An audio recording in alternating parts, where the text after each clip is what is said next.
শঙ্করধ্বনি, উলুধ্বনি আর মন্ত্রোচ্চারণে মুখর হয়ে উঠল সাব্রুমের গর্জনতলী এলাকা। ধর্মীয় ভাব গাম্ভীর্যের মধ্য দিয়ে রবিবার নবনির্মিত গর্জনতলী শিব মন্দিরের শুভ উদ্বোধন সম্পন্ন হয়। উদ্বোধনী অনুষ্ঠানে উপস্থিত ছিলেন সাব্রুম নগর পঞ্চায়েতের চেয়ারপারসন রমা পোদ্দার দে, বিশিষ্ট সমাজসেবক শান্তিপ্রিয় ভৌমিক, আইনজীবী আপন দত্ত, তাপস লোধ, প্রদীপ দাস, সুনীল দাস, রঞ্জিত সিনহা সহ অন্যান্য অতিথিবৃন্দ। অতিথিদের হাত দিয়ে ফিতা কেটে মন্দিরের আনুষ্ঠানিক সূচনা করা হয়। এরপর ভক্তদের উপস্থিতিতে পূজা অর্চনা ও প্রসাদ বিতরণের আয়োজন করা হয়।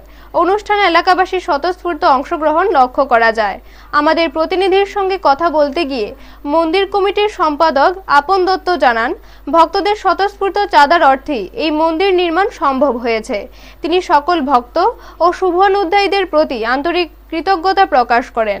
স্থানীয় বাসিন্দাদের মতে এই মন্দির উদ্বোধনের ফলে এলাকায় ধর্মীয় ও সামাজিক কর্মকাণ্ড আরও গতিশীল হবে। ব্যুরো রিপোর্ট, নিউজ তৎকাল 24।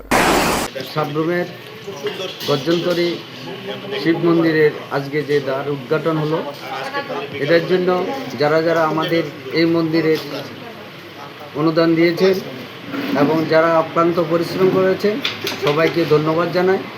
এবং আজ থেকে সাব্রুমের গর্জনতলী শিব মন্দির একটা প্রতিষ্ঠিত ধর্মীয় স্থান হিসাবে ঘোষিত হলো এবং আমরা এলাকাবাসীর সবার কাছে আবেদন রাখব, আপনারা এই মন্দিরের সৌন্দর্য রক্ষা করুন এবং প্রতিনিয়ত তার যাতে সেবা করা হয়, শিবকে সাধনা করা হয় এবং শিবের মতন শক্তিমান হয়ে উঠা যায়, সমাজকে প্রতিষ্ঠিত করা যায়, এই কামনা করব এলাকাবাসীর কাছে।